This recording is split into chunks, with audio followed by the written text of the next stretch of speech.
Strategic nuclear policy is inherently presidential. And so in every administration that I'm familiar with, there's been a formal, highly classified document that sets forth nuclear policy. One of the things that happened in the 80s was that the Omaha process and the guidance process had grown apart, so that decisions were being made in Omaha that didn't belong in Omaha. When we separated that decision authority and the responsibility for target selection, we set the stage for what ultimately happened. A target set that grew beyond any sense of rationality, in my estimation. The phrase was coined that the high priests of targeting in Omaha were targeting every pop stand on the Trans-Siberian Highway. And there was a very strong belief outside of the building that that was going on and that the targeteers were out of control, if you will. All the warheads were used. There were never any spare warheads. And so warheads were being used against targets probably that they should not have been used against. This targeting was a result of a nuclear strategy which declared that the United States and its allies must prevail. Issued in October 1981, Ronald Reagan's nuclear guidance would be refined by the Office of the Secretary of Defense into the Nuclear Weapons Employment Policy, or NUEP 82, and then further elaborated into the Nuclear Annex of the Joint Strategic Capability Plan, or JSCAP, by the Joint Chiefs of Staff. From there, the Joint Strategic Target Planning Staff in Omaha would develop the PSYOP. What the JSTPS does is, from a huge, huge target list, they apply the JSCAP guidance. We would be given characteristics of damage that we should strive to achieve on a particular target set. A ICBM silo would be given a word picture description of how severely that silo should be deformed or crushed or whatever the criteria was for that particular thing. And then damage expectancy would compute the probability of achieving that criteria. Now, damage expectancy is the product of the probability of arrival of the weapon at the target, and then assuming that the weapon gets to the target, the probability of damage. Damage expectancy was not specified in the guidance, but there was a tacit understanding that the planners should achieve the highest value for this commonly accepted metric of the plan. The logic would be that if a specific set of targets were selected and that we achieved a specified level of damage on those targets, that we'd be meeting the policy objectives stated from the civilian policy community. The issue of what becomes enough really depends on what the response is when you take that revision report back each year. And of course the results never satisfied all of the guidance.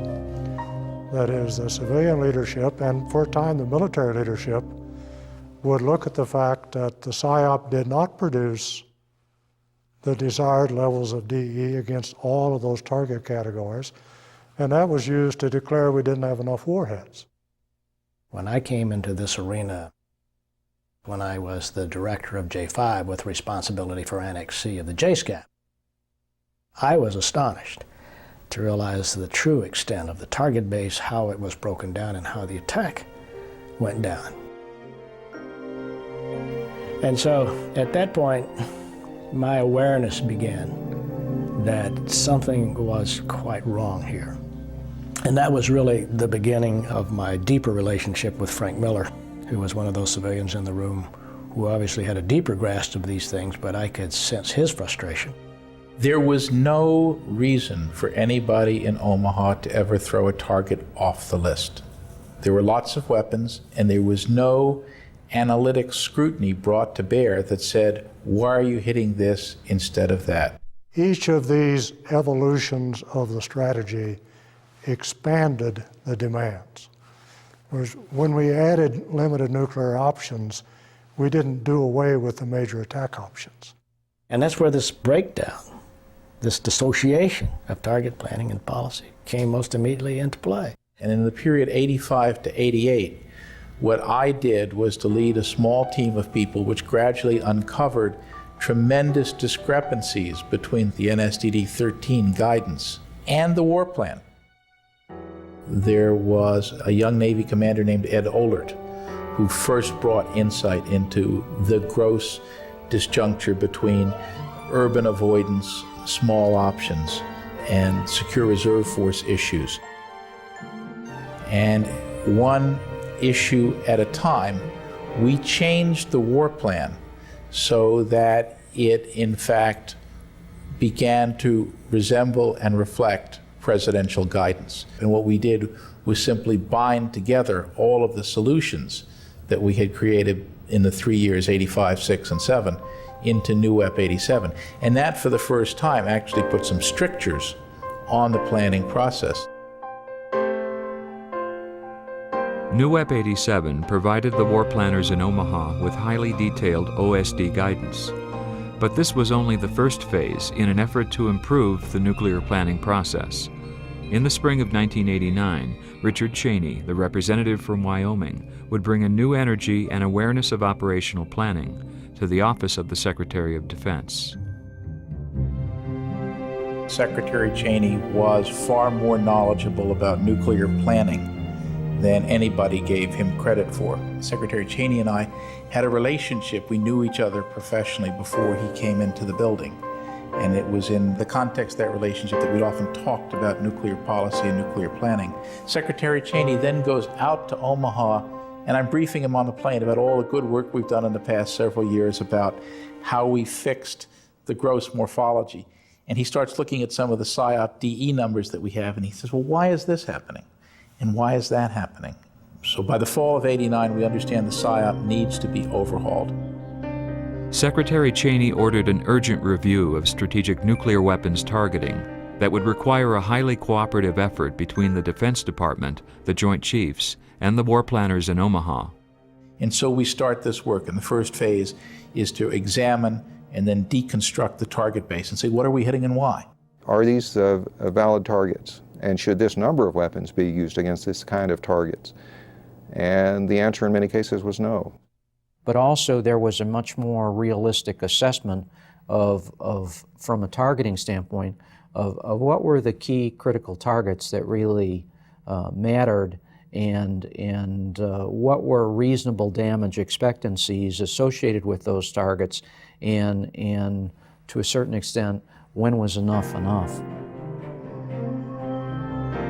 In June 1991, Secretary Cheney sought to formalize the new relationship that had emerged during the target review.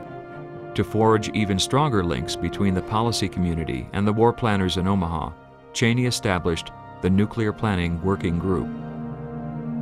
What that new relationship was that OSD policy now had PSYOP clearances, now could look at the details of the war plan and could verify that the policy goals were in fact being implemented in the war plan. And it became more of a collaborative effort between OSD policy and the folks at Omaha that were developing the war plan. So all of this resulted in the kind of dialogue that we would ultimately like to see take place across our defense establishment, where OSD and Joint Staff and a combatant commander staff are engaged in a useful and important dialogue on how policy becomes implemented in war plans. The Strategic Targeting Review of the late 1980s was not a one-time effort, but the beginning of a continuing process that resulted in a more collaborative working environment in which to build the PSYOP. But this was just one of many changes during this dynamic period. Changes were occurring on several fronts, including technology, with the continued rapid development of U.S. nuclear weapon systems.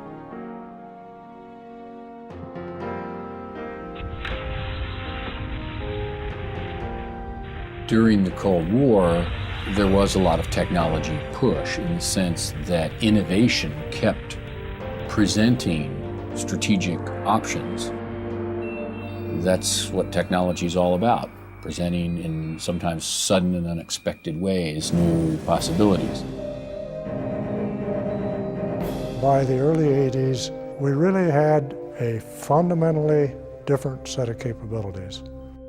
When we began then to introduce yet a new class of nuclear weapons that not only had large yield, but had very high accuracy. We then had a significant breakthrough with the deployment of the Trident II missile. Because Trident II missile had both throw weight and accuracy. So with the high-yield W-88 warhead, the Trident II forced the Navy into thinking beyond the notions of counter value. The accuracy of Trident II permitted the planners to plan the employment of that system in exactly the same way as they planned the employment of the intercontinental ballistic missiles. In 15 minutes from launch, you had a fair chance of being able to destroy land-based ballistic missile systems as well as bomber bases. Reagan's modernization program, which included significant improvements to command, control, and communications, was getting the Kremlin's attention. In the first week of November 1983, the U.S. tested its command and control systems and nuclear weapons release procedures during a NATO exercise called Able Archer. The Soviets responded by going on high alert, wary that Reagan was practicing for a preemptive nuclear attack. For Reagan, the Soviets' fearful overreaction was sobering. 1984 was a year when Reagan and his advisors would take stock of powerful new offensive weapon systems coming online, the promise of strategic defenses, as well as continuing public fears of thermonuclear confrontation. As he prepared for his re-election campaign, Reagan began to soften his language toward the Soviets. Well, those differences are differences in governmental structure and philosophy. The common interests have to do with the things of everyday life for people everywhere. It was the time when détente was getting back on track, Gorbachev was coming to power in the Soviet Union, and dramatic changes were unfolding that ultimately would lead to the end of the Cold War. Gorbachev was brought in by the old men of the Kremlin not to overthrow communism, but to revive the Soviet Union, make it stronger. Gorbachev was prepared to do things that no Soviet leader ever had even been willing to think about, much less do.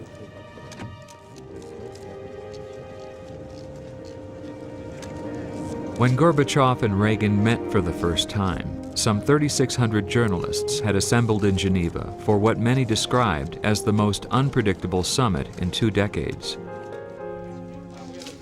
While there was little substantive discussion of arms control, the two leaders set the stage for continued negotiations on intermediate-range nuclear forces in Europe and new talks on reducing strategic arms. In a frank, businesslike, and I think responsible way. No table time. Никто не бьет кулаком. Я думаю, этого не будет. Even more importantly, Gorbachev and Reagan agreed to meet again. Geneva was important, I suppose, for the personal relationship between Reagan and Gorbachev.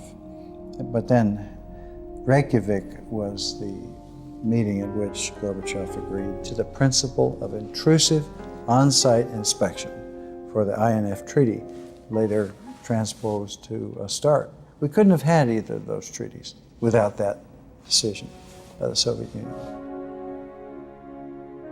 Gorbachev approached Reagan with proposal after proposal for dramatic reduction and even the elimination of strategic weapons, but SDI was the price. And to preserve SDI, Mr. Reagan did not agree with Mr. Gorbachev in Gorbachev's willingness to abandon all nuclear weapons. They did not come to an agreement there. We didn't have to reduce our nuclear weapons. SDI, Reagan's fantasy, was untouched. The SDI program and Reagan's persistence and refusal to back off on it played a pivotal role. And first bringing the Soviets back to the table, secondly getting them to negotiate seriously about offensive reductions, and finally, I think, in deciding that they simply could not compete. Neither superpower had much luck in trying to push militarily, and the real competition at that point were the economic and political, and that's the competition with the Soviet Union lost. Never lost the military competition. They lost the economic and political competition. They kind of lost the cold peace, really. While negotiators met in Geneva and the Soviet economy buckled under the strain of its military buildup, Reagan assailed the very symbol of the Cold War. Mr. Gorbachev, tear down this wall. Few could imagine what would be called a year of miracles, change that would sweep across Eastern Europe and into the Soviet state. The maxim is, doviai no proviai, trust but verify. Назначение этого... На каждой встрече вы это повторяете. You repeat that at every meeting.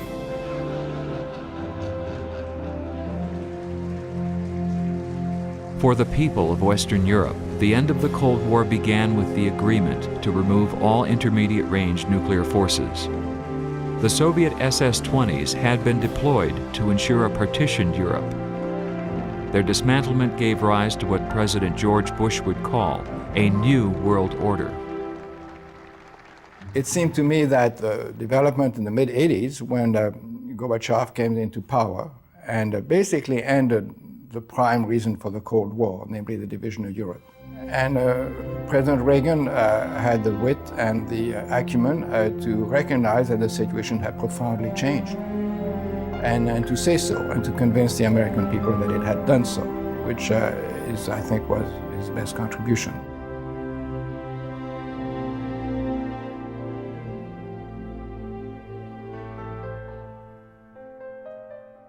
When we came into office in 1989, it was a period of significant change, or at least changed rhetoric and so on. So we decided it was time to reevaluate U.S. policy around the world.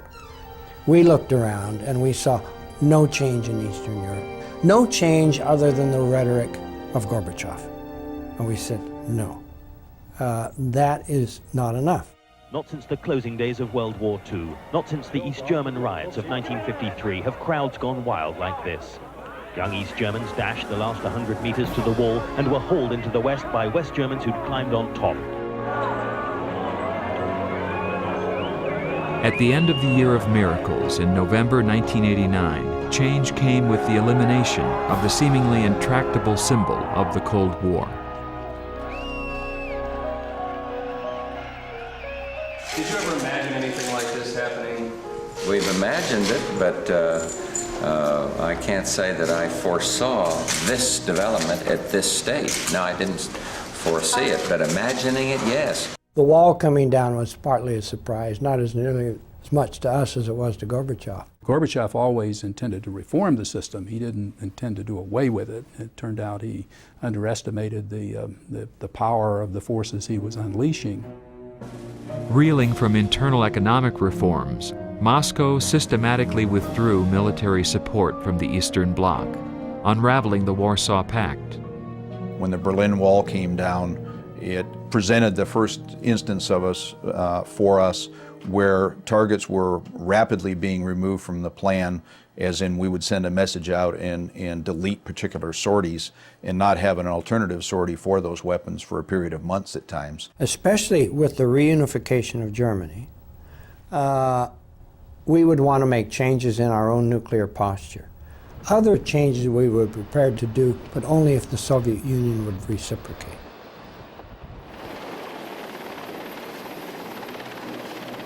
Amid the rapidly changing political landscape, Bush and Gorbachev met to concretize the new orientation in Europe. The Shipboard Summit led to an agreement on reductions in conventional forces, and soon a new strategic arms reduction treaty would be complete, with a profound impact on nuclear planning. The idea in START was to seek overall equality and to capture real military capability in a way that we had not done before. START was significant for the new complex counting rules it placed on warheads and delivery vehicles, as well as for its intrusive verification regime. But as Gorbachev was embracing an agreement to ensure peace and stability with the West, he would soon confront a rejection of his own economic and political reforms at home. Within hours, tanks and armored personnel carriers had appeared on the streets of Moscow. It was inevitable that as the day wore on, the White House would become the focus of resistance to the coup. The unsuccessful coup attempt of late summer ultimately led to the collapse of the Soviet Union. But the autumn of 1991 would continue to be a dynamic time for arms control. We officially declare that all decisions and decrees issued by the Council are illegal. We went through a period where it was obvious the Soviet Union was collapsing. That made Start 1 ratification somewhat complicated, but it gave us opportunities to look at things we never looked at before. And what President Bush did under a series of things called presidential nuclear initiatives, he took our bombers off alert, canceled our mobile ICBM programs, took nuclear weapons off Navy surface ships and submarines, eliminated ground-launched nuclear weapons from Europe and withdrew them to the United States. 2 years ago, I began planning cuts in military spending that reflected the changes of the new era. But now, this year, with imperial communism gone, that process can be accelerated. In his final State of the Union address, President Bush announced a series of additional nuclear initiatives that would reduce U.S. nuclear forces around the world, as well as restructure the nuclear command. We started the restructuring of strategic forces to make them more resilient and more stable so that they would not in themselves precipitate a war. Concomitant with those reductions, it seemed appropriate to reorganize the command to focus on those smaller nuclear forces, which would now be used in different ways than one single superpower confrontation. I was tasked to develop a blue sky reorganization of the combatant forces to rewrite national military strategy in a draft to be debated by the chiefs, which removed the Soviet Union as our principal enemy, the first time that had ever been done. So what I could see on the horizon was not just a change in the strategic setting, most importantly, but in addition to that, a change in attitudes toward strategic forces, nuclear weapons, and the budget. Strategic Command is actually created through two different impulses. Lee Butler, as he's working for Colin Powell, when he's the J5, comes up with a plan for his Commander-in-Chief Strategic. We, up in OSD, looking at the lack of a requirements process and the lack of an individual who puts together war plans and weapons platforms and numbers of warheads and arms control, say, this is what we need to make sure this never happens again. One individual had never been given command, control, and therefore insight, understanding, and the ability to form judgments about how the totality of the force operated. Seeing that for the first time allowed me to have a complete picture of the nuclear forces. He was the driving force in planning a new command, a command that would not be as Air Force focused as was the Strategic Air Command. They elevated the Joint Strategic Target Planning Staff, which had been a joint force, to now become the Strategic Command.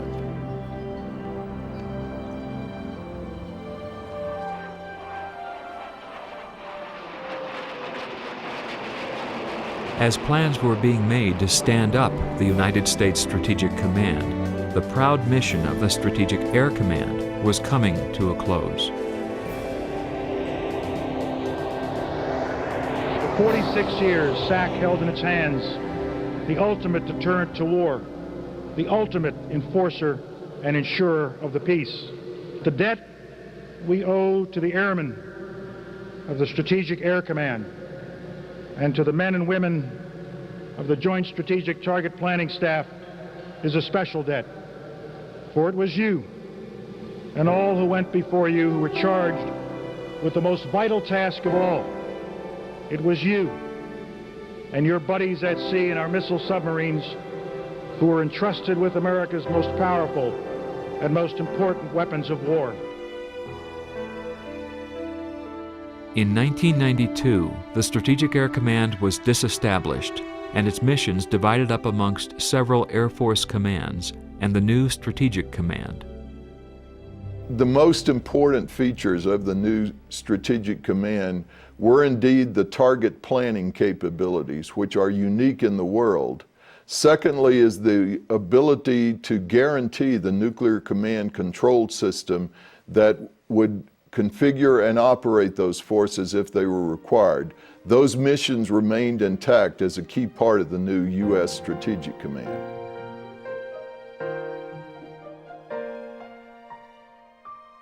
The ramparts of the Cold War were already anachronisms to most Americans by 1992.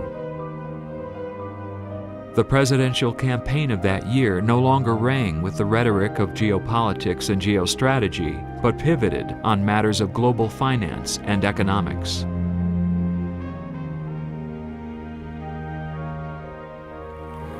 Bill Clinton's defeat of George Bush at the polls was widely interpreted as a result of his commitment to a new social agenda and the public's disaffection with the economic status quo. The new president's vision for national security policy was not widely understood. The Cold War now seemed long ago and far away. This election is a clarion call for our country to face the challenges of the end of the Cold War and the beginning of the next century.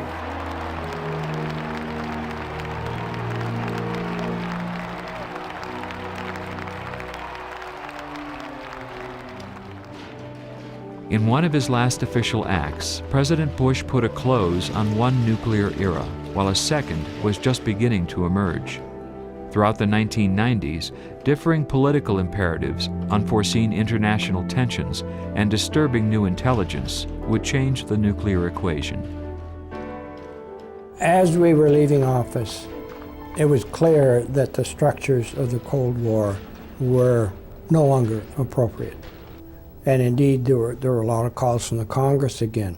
The Cold War's over. What are you going to do with this enormous structure you have? The United States is the biggest conventional power in the world. There is no longer any need for the United States to have nuclear weapons as an equalizer against other powers.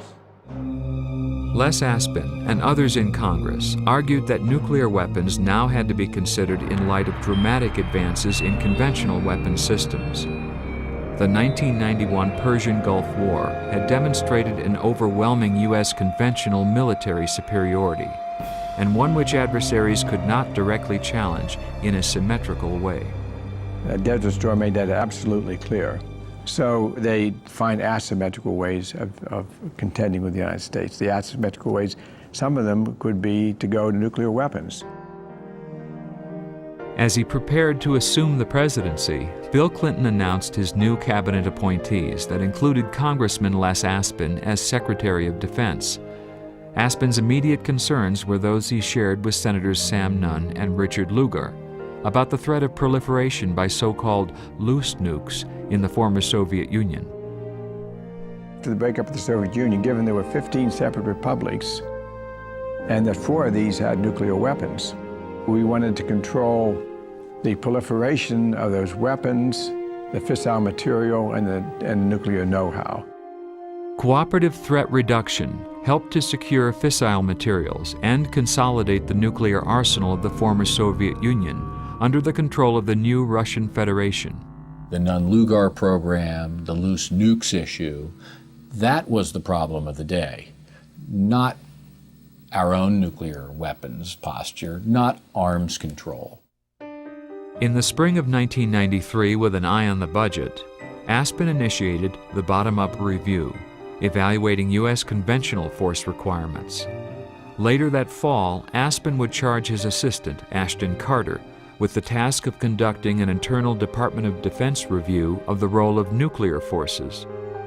They decided the nuclear part should be split off. It was actually split off and performed later, nearly as an afterthought, I believe mostly because of how difficult those issues were. Well, Les Aspin started off the nuclear posture review, and he believed that the world had fundamentally changed, the wall had come down, and we should rethink the role of nuclear weapons. Our thinking at that time was that, first of all, the importance of nuclear weapons was dramatically downgraded. The Nuclear Posture Review dealt with two great issues. The first issue was how to achieve the proper balance between what I would call leading and hedging. The U.S. would try and lead the way to lower numbers of offensive strategic nuclear weapons. At the same time, we would hedge by keeping in reserve a certain number of weapons which could be brought back into the active stockpile if they were required. In a briefing to President Clinton, the 1994 Nuclear Posture Review reaffirmed the viability of nuclear deterrence while ensuring a continued dialogue with the new Russian Federation. We shaped our programs in both Russia and the United States based on the limits set forth in START II. It was never ratified, but it became part of our program planning. Expectations for the ratification of START II remained high, however, and effectively constrained U.S. and Russian nuclear forces throughout the decade. In the U.S., the START II force levels were also adopted in the face of a dwindling defense budget and a contracting nuclear weapons production complex. In 1988, responding to environmental problems and the need for consolidation, the Department of Energy began closing down some of its production facilities. By the mid-1990s, a complex which had produced more than 50,000 nuclear weapons had shuttered many of its aging production plants and ceased the assembly of new warheads altogether. More than 3 decades of underground nuclear testing came to an end in September 1992, when Congress imposed a 9-month moratorium on testing, which was subsequently extended by the Clinton administration. The following year, the Department of Energy launched the Stockpile Stewardship Program. Doing our best to try and simulate the performance of weapons without actually setting off a nuclear weapon. Weapons were designed to last, let's say, a nominal 20 years. The basic nuclear components seem to be holding up very well. But clearly, whether they'll last 30 years, 40 years, 50 years, nobody knows. And hopefully by then, we will have a capability for manufacturing. In 1994, when William Perry succeeded Les Aspin as Secretary of Defense, the process of securing the former Soviet nuclear arsenal was well underway. Early in his tenure, Perry began articulating a policy of preventive defense. So Perry wanted us looking out into the future, not becoming complacent just because things were good. We had won the Cold War. Nobody could match us. He said, let's think about what the future threats could be.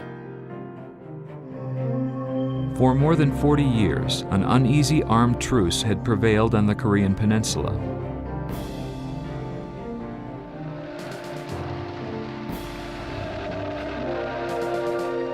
In May of 1994, a crisis would test U.S. policy and plans when the North Koreans ordered UN inspectors to leave the Yongbyon nuclear facility. Now, the potential of a nuclear-armed North Korea threatened this delicate balance. The best way to protect ourselves from that kind of a threat is preventive defense. It's preventing the terror group from getting the nuclear bombs in the first place, preventing the rogue nation from getting the nuclear capability in the first place. At first, a strategy of economic sanctions was imposed. When North Korea threatened to turn Seoul into a sea of flames, U.S. contingency war plans were set in motion.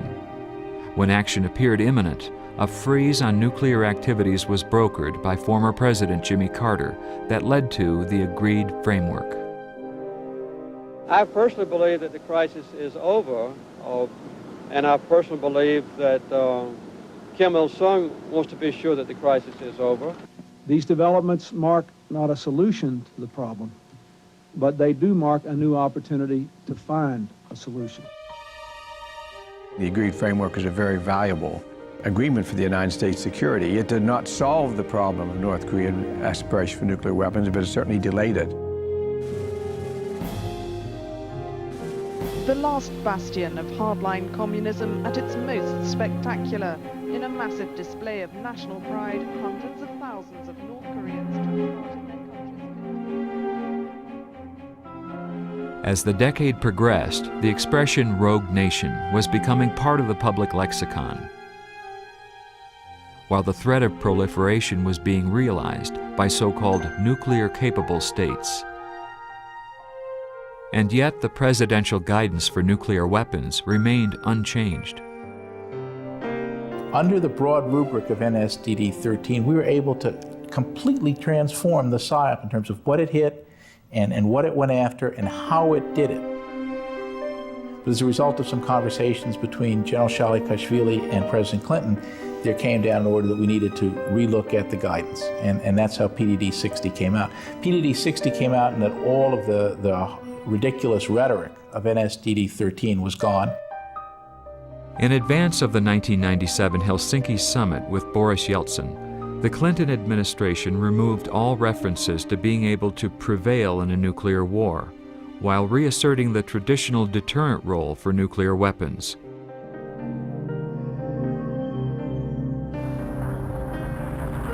But the character of the threat now facing the U.S. and its allies was continuing to change. Rumsfeld Commission had a very simple mission, and the 9 of us were asked to assess the ballistic missile threat to the United States. The major problem comes from 3 rogue states, North Korea, Iran, and Iraq. We said that any of them, if they had sufficient technology support from other countries and an urgent and well-financed program, could maintain secrecy and have an ICBM within 5 years. We judged the strategic threat to be nuclear warhead payloads and biological warfare agent payloads. Within 6 weeks of the report, the North Koreans launched a 3-stage missile.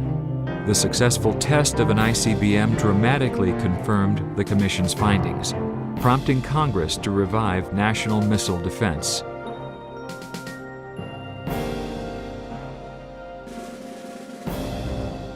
By the new millennium, active defenses were experiencing a revival as the nation prepared itself for the emergence of a new and as yet ill-defined threat. A threat that would be manifestly different and less stable than the Cold War experience of a nuclear-armed Soviet adversary.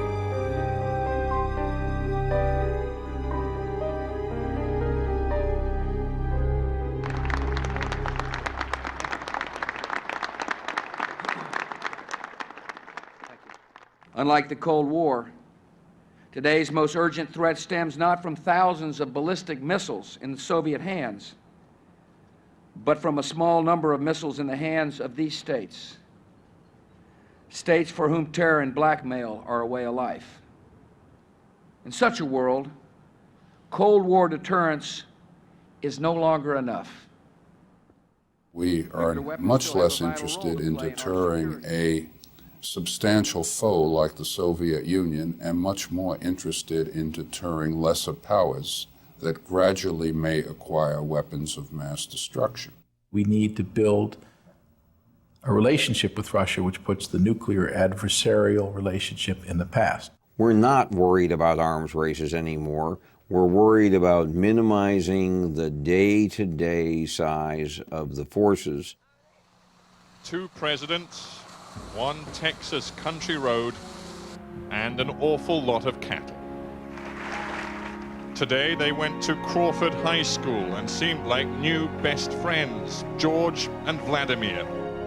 You know, the president's inclination was to reduce U.S. forces unilaterally and call on the Russians to do the same. President Putin wanted a treaty. We have done a treaty. But I think that's the last treaty which will be central to U.S.-Russian relations. Treaty of Moscow limits operationally deployed strategic warheads between 1,700 and 2,200 on each side. It is directed that we will draw down the operationally deployed nuclear arsenal in accordance with the presidential direction and is codified in the Moscow Treaty. But the underpinning of all of that, the assumptions, the other side to that is the creation of advanced conventional capabilities, of a much more robust infrastructure, of a much better integrated intelligence, surveillance, reconnaissance, and planning capability than the nation has ever had before. But it also assumes that over time we will create additional capabilities to supplement that drawdown, and that's the balance that we're working to maintain available to the nation's leadership. So we must have both conventional and nuclear capabilities, and STRATCOM is, of course, planning on having both. By the spring of 2001, the new Bush administration was engaged in a reassessment of defense policy. The administration's policy would ultimately be reflected in the Quadrennial Defense Review, the Nuclear Posture Review, the National Security Strategy, and the Planning Guidance for Nuclear Weapons. Taken together with dramatic changes in strategic planning, this new policy would reignite the nuclear debate. What are rogues? What are the threats they pose? Can they be deterred? The very root of the term rogue state is based on the inability to predict what their actions would be. What's rogue are the intentions of the leadership that happens to currently be in power. And that's changeable, and oftentimes we try and change it in ways that will lead them away from enmity toward friendship without a war. On the other hand, one must recognize that nuclear weapons are spreading, that there may be a degree of anonymity in attack.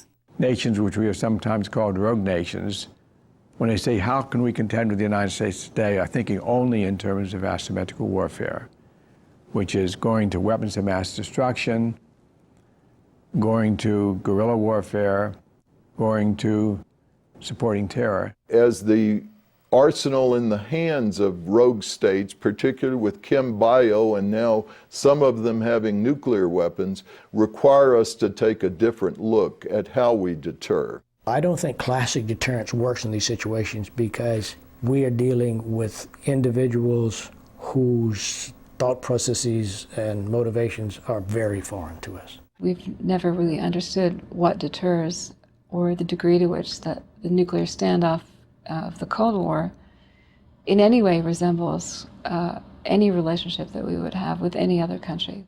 It seems to me the traditional threats still hold against state actors. They control territory, they're in power, and most of them don't want to lose power. In the summer of 2001, deterring rogue regimes remained an open question as the Bush administration began a review of U.S. nuclear forces and strategy. The 2001 Nuclear Posture Review would reaffirm the continued utility of nuclear weapons as the principal deterrent force, but their role would be subsumed within a larger and more flexible strategic posture.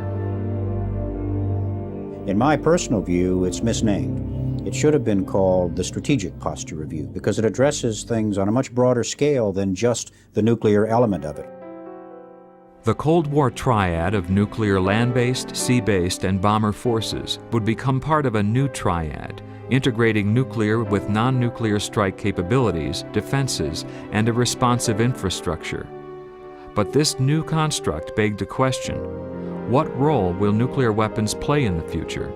Nuclear weapons have no military utility other than to deter a nuclear-equipped opponent from utilizing his nuclear weapons. So long as anyone on the planet has the capability to destroy the United States in 30 minutes, that's the deterrent job that I know we have to do.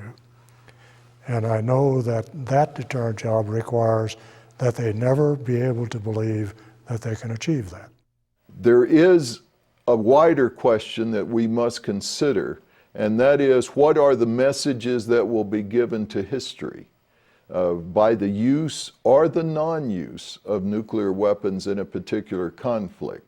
There is a half-century-long tradition of no use of nuclear weapons. The only nation to ever use one in anger was the United States. Are we going to be the first to do that again? Eisenhower thought we could deter a conventional war. We hung on to that hope in spite of the Korean War up until the late 50s. And even the notion of limited nuclear warfare, that was close to preposterous in his view. I cannot conceive of any responsible president initiating a warfighting nuclear action. The situation even today has not changed. I mean, the main use of nuclear weapons remains to deter the use of nuclear weapons by others. That has wide support within the defense community. Everything else is controversial. The world has changed a lot over the years of the Cold War. Various nations have been trying to remove their valuable targets from being addressed by conventional weapons. And unless you're holding the targets most valued at risk, deterrence will fail. There are an increasing number of types of targets and types of adversaries for which the current stockpile is ill-suited. There's no doubt about that. And if we are ill-suited or ill-configured to deal with those threats, it might convince potential adversaries that we would never use those capabilities, and whether we like it or not, then it loses its deterrent value. In my view, the development of these kinds of capabilities for the in extremis situation, for that target, is not because we think that developing the weapon is going to deter that target in the first place. I don't believe that for a minute. I think it is simply having the capability to destroy it in the event we reach a point where the president is convinced that we have no other alternative. But it's all tied back to what has been the constant from 1950 to 2020. That is, the purpose of the deterrent is to be credible enough to convince anyone that can destroy the United States that they can't possibly win by doing that. That's the constant. It was a well-planned and well-executed. The familiar East-West confrontation that once sustained a broad-based consensus supporting nuclear weapons and nuclear deterrence had, by the mid-1990s, given way to an unfamiliar landscape. In a world of uncertain and unpredictable threats, attitudes toward nuclear weapons and even the efficacy of deterrence had become widely divergent. But amidst this disagreement, there were shared fears of nuclear proliferation. An event in late summer of 2001 would suddenly and shockingly refocus debate.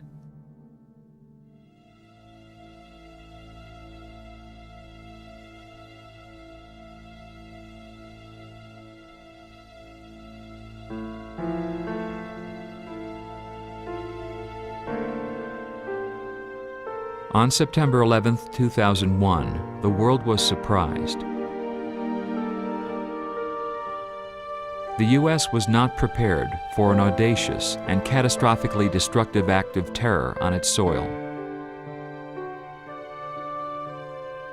In the aftermath of the attack on the World Trade Center, debate centered on the question, can non-state actors be deterred? It's by no means clear to me that non-state actors have the same set of values that enable us to practice deterrence against them. If you expect to go to heaven in such a situation, you're not going to be deterred by the threat of going to heaven. We all have to recognize that to the degree threats present themselves to us, like Al-Qaeda, which are stateless and which come from quasi-governments that don't possess territory, the nuclear threat becomes almost irrelevant. The trouble today is we don't know how to deter these subnational and terrorist groups such as Al-Qaeda from using the weapons in alliance with these rogue states who have developed the weapons and seem to have a few barriers to transferring them. And therefore, the idea of preemption of such capabilities achieves a significance and becomes an option. For more than 50 years, the United States had practiced deterrence against adversaries who threatened the nation and its allies with weapons of mass destruction. The political objective of containment was underpinned by the knowledge that the Soviets and the Chinese had something to lose. And I think in the mid-50s, the unacceptability of all-out nuclear war became common knowledge between the US and the Soviet leaders. But that kind of common knowledge doesn't exist with potential rogue states or non-state actors. You're kind of unsure what it is they think about this. And if that's the case, then it's very difficult to be sure that deterrence will operate. And if you're not sure deterrence will operate, then you become even more afraid of their acquiring these weapons. This, for me, would be my policy nightmare. When the moment comes that we have conclusive evidence that they have or are about to give this kind of capability to a terrorist organization. The separated plutonium, the weapons plutonium, and the highly enriched uranium. Those materials are the principal danger around the world. If a country or a terror group gets a hold of them, it's no great trick to make nuclear weapons. It takes some time and some skill, but it's not an enormous trick to make a primitive weapon. There are those that argue that today's non-state actors can't be deterred.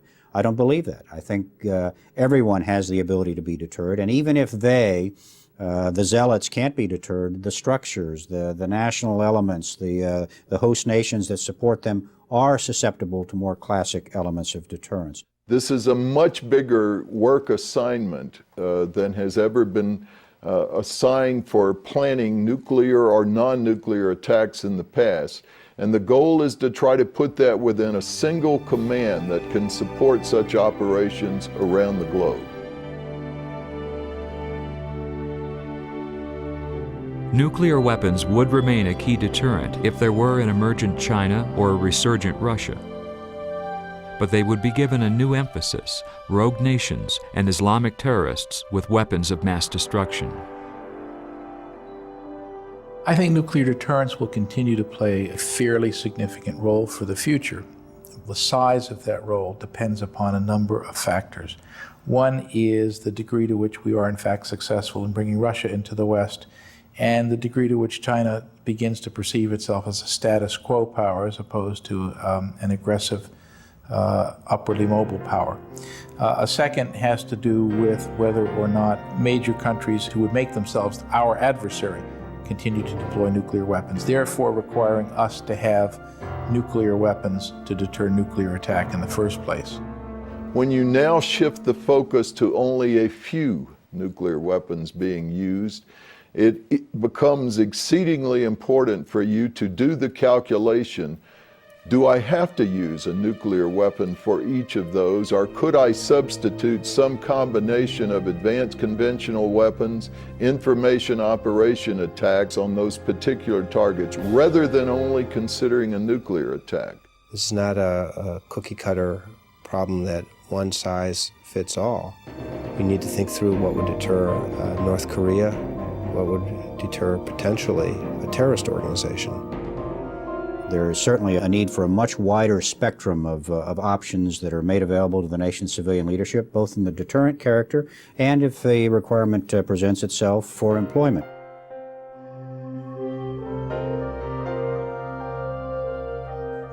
Our nuclear policy today, I believe, is based on maintaining a warfighting capability. We reserve the right to use nuclear weapons to respond to and therefore to deter chemical or biological use, weapons of mass destruction. You cannot simply say we will deter without being able to execute in wartime. On the other hand, if we introduce nuclear weapons, we won't be the only ones to do so. All parties involved, and most especially the President, have to realize the consequences of that act.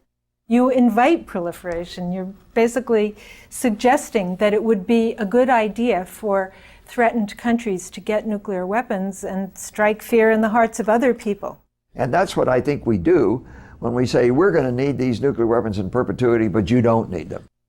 The only role for nuclear weapons should be to deter the use of nuclear weapons by others, which means a no first use doctrine. I would never renounce first use of nuclear weapons, because it seems to me that part of maintaining a reasonably stable world is the good part of nuclear weapons. And I think however we say it, however we do it, and most of the world won't like it, we need to say no more nuclear weapon states, but the nuclear weapon states they will be guardians of the system. We need nuclear weapons to convince any potential aggressor not to attack us, and to understand that we have the means to retaliate in an overwhelming fashion should we or our allies be attacked. The U.S. has only considered nuclear weapons to be blunt weapons of last resort. But all of us understand the horrific nature of the nuclear weapons and the fact that they are not and will never be considered as just another kinetic option available to the nation's leadership.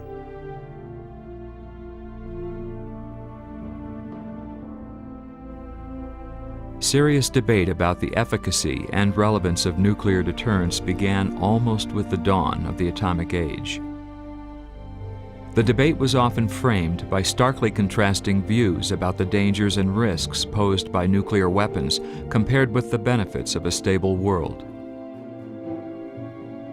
Since 1992, a new formula for deterrence has struggled to emerge from that which was forged in the context of the Cold War. The terms of the debate have not changed, but the context has. The very existence of the arsenals and the technologies of nuclear weapons themselves demand a new construct for deterrence.